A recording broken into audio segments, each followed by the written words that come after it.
Over thinking से means उसे ख़त्म कैसे करें? खत्म क्यों करना है? अच्छी होती है ओवर थिंकिंग, बुरी थोड़ी है। मीन्स हर सिचुएशन में हम सब कुछ भी एजम्पशन लगाते रहते हैं अपने और कंफ्यूज हो जाते हैं, उसमें पूरे एंटेंगल हो जाते हैं। हाँ, please have a seat. Number 1 तो आप ये समझो कि ओवर थिंकिंग कोई बुरी नहीं है।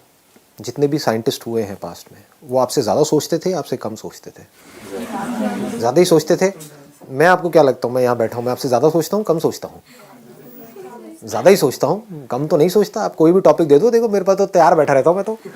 हाँ, मतलब हर टॉपिक के ऊपर मेरे पास कुछ ना कुछ है बोलने के लिए। तो द पॉइंट इज़ कि ज़्यादा सोचना प्रॉब्लम नहीं है, सोचना प्रॉब्लम नहीं है, क्योंकि अगर आप सोचना ही बंद कर दोगे तो आप में और जानवरों में क्या फ़र्क है? हम में और जानवरों में क्या फ़र्क है? सोचने का ही तो है। हम सोच सकते हैं, सोच करके अपने आप को जानवरों से बचा सकते हैं। बेचारे जानवर सोच करके अपने आप को हमसे बचा नहीं सकते, उनके पास कोई प्लान नहीं है कि इंसान से कैसे बचे। तो सोचना प्रॉब्लम नहीं है, गलत सोचना प्रॉब्लम है, right? Wrong thinking. Right thinking is not a problem, उससे तो आप सोल्यूशंस निकाल लोगे ना अपनी लाइफ के। तो रॉन्ग थिंकिंग क्या है? What is wrong thinking? Wrong thinking का ग्राउंड क्या है? रॉन्ग थिंकिंग, राइट थिंकिंग जो मैं कह रहा हूं, कैसे डिसाइड करें कि क्या रॉन्ग है क्या राइट है? हो सकता है आपको रॉन्ग लग रही हो, मेरे लिए राइट हो, मुझे राइट लग रही है, आपको रॉन्ग हो। पकड़ में आ रही है बात? हाँ, ठीक है। राइट थिंकिंग मतलब क्लियर थिंकिंग, सीधी थिंकिंग, एकदम सीधी सादी जैसे बोलते हैं ना। रॉन्ग थिंकिंग मतलब टेढ़ी मेढ़ी, जहां पे हम खुद ही फंसे पड़े हैं।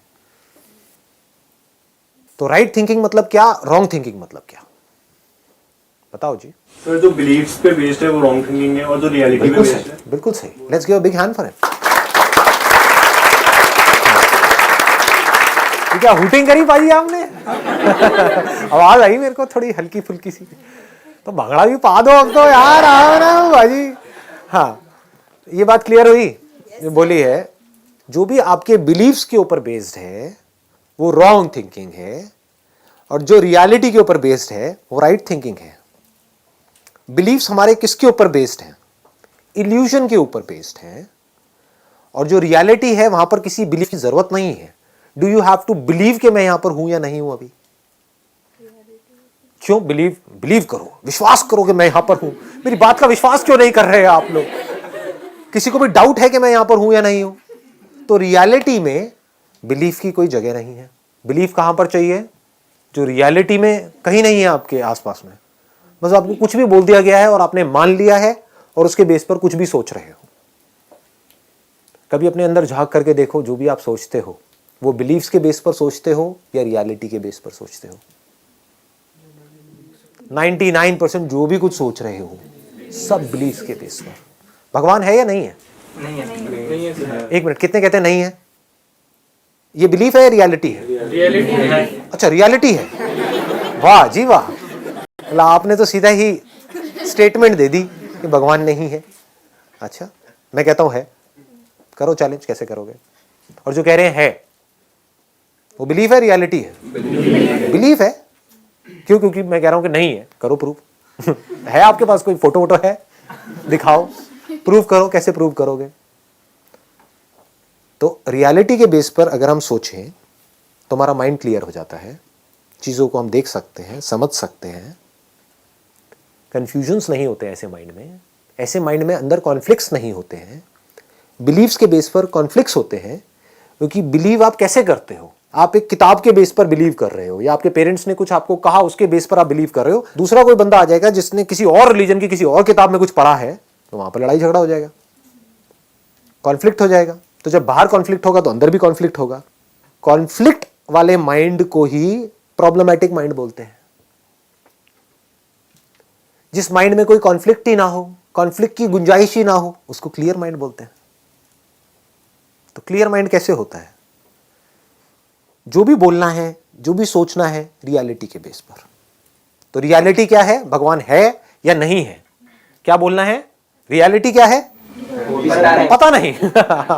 बिल्कुल सही, पता नहीं, I don't know, that is reality. अभी आपके लिए यही रियलिटी है। लेकिन किसी दिन भगवान आपके एक्सपीरियंस में उतर आए, तब आप बोल सकते हो यस आई नो। तब आपको बोलना भी नहीं पड़ेगा, आपकी आंखों में दिख जाएगा कि भगवान आपके आसपास में है, आपके अंदर है या नहीं है। आप बिलीव कर रहे हो कि भगवान हमारे अंदर है क्योंकि वहां लिखा हुआ है, या आपको पता है कि भगवान मेरे अंदर है? तो बिलीफ और रियलिटी में फर्क को हमको समझना है। If you can understand that, तो ये जो ओवर थिंकिंग जो प्रॉब्लम है, जो आई एम 100% श्योर आप सबकी है, सुबह ब्रेन एक्टिवेट हो जाता है, रात तक जब तक सोने की कोशिश कर रहे होते हैं वो एक्टिवेटेड रहता है, कुछ भी थॉट्स आ रहे होते हैं माइंड में। जैसे कोई भूत की पिक्चर देखी, या आपके भाई ने आपको कोई भूत प्रेत की कहानियां सुनाई, अब रात को नींद नहीं आ रही। क्यों नहीं आ रही? क्योंकि डर लग रहा है, भूत प्रेत दिमाग में घूम रहे हैं। तो क्या ये आपके बिलीफ्स हैं जिसके बेस पर आप सोच रहे हो, या रियलिटी है? बिलीफ्स है। तो अब ये थिंकिंग खत्म कैसे होगी? कैसे होगी बताओ? सिर्फ ये समझने से होगी कि ये बिलीफ्स है, ये कोई रियलिटी नहीं है, इल्यूजन्स है। सर भूत नहीं है, मेकअप है। हाँ, भूत नहीं है, मेकअप। हाँ, भूत नहीं है, मेकअप है। ध्यान से जा करके देखो वहां पे टेलीविजन में, आप देखोगे तो आपको समझ आएगा ये तो मेकअप है। ऐसी भूत तो मैं भी बन सकती हूँ, उससे बेटर बन सकती हूँ। इनफैक्ट मुझे तो मेकअप की भी जरूरत नहीं।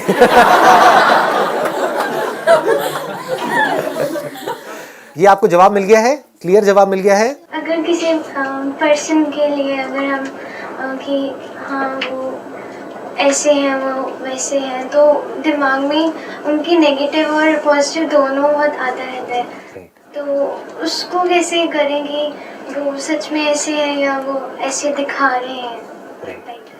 कि हमारे माइंड में एक कन्फ्यूजन रहती है, एक कॉन्फ्लिक्ट चलता रहता है कि वो जो पर्सन हमारे साथ में है वो ऐसे हैं या वैसे हैं। ऐसे वैसे मतलब अच्छे हैं या बुरे हैं। तो वो अच्छे भी हैं और बुरे भी हैं। दुनिया में ऐसा कोई नहीं है जो सिर्फ अच्छा हो या सिर्फ बुरा हो। बुरे से बुरे में भी अच्छाई होती है, अच्छे से अच्छे में भी बुराई होती है। लेकिन जिस बेस पर आप उनके बारे में अच्छा बुरा सोच रहे हो, जरूरी नहीं है वो सच है। वो इल्यूजन भी तो हो सकता है ना। तो रियलिटी है या इल्यूजन है वो कैसे पता लगेगा? उनके साथ बैठ करके पता लगेगा। चाहे डायरेक्टली उनसे पूछो, चाहे इनडायरेक्टली पूछो, डिपेंडिंग अपॉन योर रिलेशनशिप। जैसे आज अगर मैं अपनी बात करूं तो मेरी और मेरी वाइफ की जो रिलेशनशिप है, अगर जरा सा भी कुछ मेरे को लगता है तो मैं सीधा जाकर के उससे पूछ लेता हूं कि मुझे ऐसा लग रहा है क्या। तो वो हंसने लग जाती है कि नहीं क्या लग रहा है।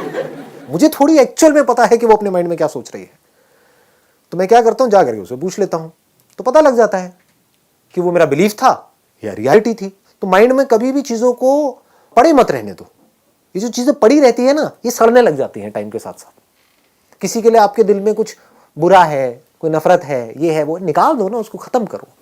बंदे को खत्म नहीं आया। एक मिनट, समझिए मैंने क्या बोला? यही प्रॉब्लम है, आप कुछ और मत समझ जाना। खत्म करो मतलब उस बात को खत्म करो, या तो उससे बात करके उस प्रॉब्लम को सॉल्व करो, या फिर अगर बहुत ही ज्यादा किसी के लिए कोई खुंदक है तो कमरा अपना बंद करो जिस वक्त घर में कोई ना हो, और चीखो चिल्लाओ, ये करो वो करो, कुछ भी, 2-4 कांच के ग्लास ले लो, तोड़ दो ऐसे करके, बाद में उसको साफ कर दो, थोड़ा खून वून भी निकल आएगा तो यार रिलैक्स हो जाओगे। तो अंदर की जो भी भड़ास है वो निकाल दो, मतलब उसको दबा करके मत रखो अपने अंदर। किसी के लिए भी अगर आपके मन में किसी भी तरह की कोई बुरी फीलिंग है, कोई बुरा थॉट है, कोई किसी को नुकसान पहुंचाने की चाह है, तो समझ जाओ आप खुश नहीं रह सकते, उसका कुछ नहीं जाएगा। मतलब आपको अपने माइंड को क्लियर करना है, पहले ये समझ लो। ये हम बड़ी गलती करते हैं। हम क्या कर रहे हैं, हम उसको कन्विंस करने की कोशिश कर रहे हैं। हो सकता है आपकी किसी के साथ लड़ाई हो, लेकिन वो एंड तक आपसे लड़ता ही रहे, मरते दम तक आपसे नाराज ही रहे। आपने कोई गलती कर दी, आप उससे माफी मांग रहे हो, लेकिन फिर भी वो आपको माफ नहीं कर रहा है। तो आपको अपने माइंड को क्लियर करना है, आपको अपने आप को माफ करना है कि I am just a human being, मेरे से कोई गलती हुई और मैंने खुद को माफ कर दिया। अब उसने नहीं किया तो वो उसकी प्रॉब्लम है, वो मरेगा पूरी जिंदगी के लिए, वो सड़ेगा अंदर ही अंदर। इसको सड़ना बोलते हैं, अंदर ही अंदर। कोई आपसे जेलसी कर रहा है तो आपको वहां पर उसके माइंड को क्लियर नहीं करना है कि वो आपसे जेलसी ना करे। उसको आप कैसे क्लियर करोगे?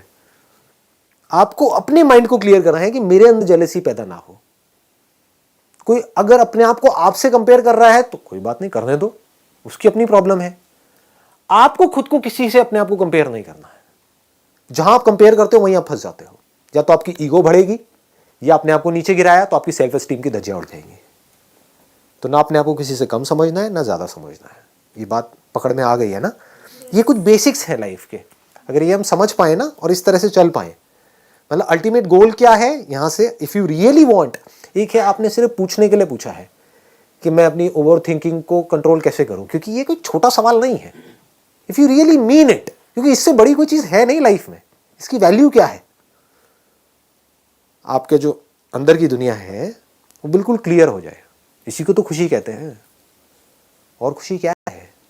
बाहर चिल्लर पिल्लर मिल जाएगी वो खुश, उससे खुश हो गए आप। समझे? आपने कहा किसी से कंपैरिजन नहीं करना चाहिए हमें। ऐसे क्यों सर?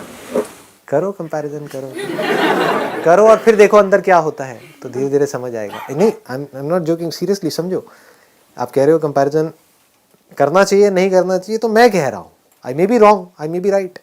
तो कंपैरिजन करो और अपने अंदर झांक करके देखो क्या होता है, आपके माइंड की कंडीशन क्या होती है। नहीं, अगर हम किसी बंदे को कुछ देखेंगे नहीं तो समझेंगे नहीं वो क्या कर रहा है क्या नहीं। तो आप कंपेयर थोड़ी कर रहे हो, आप तो सीख रहे हो।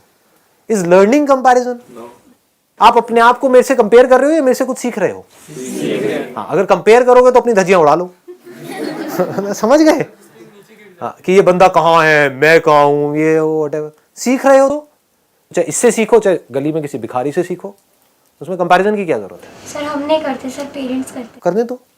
अभी मैंने क्या कहा यहाँ पर, ये बात समझ आई कि आपको अपने माइंड को ठीक रखना है, अपने पेरेंट्स के माइंड को नहीं। आपके पेरेंट्स अपने माइंड को ठीक रखना चाहते हैं या नहीं चाहते, ये उनकी प्रॉब्लम है। मैंने इतनी सारी बातें आप लोगों से करी, लेकिन इन बातों की इंपॉर्टेंस और इसकी डेप्थ आप देख पाते हो या नहीं देख पाते हो, ये आपकी प्रॉब्लम है, मेरी नहीं है।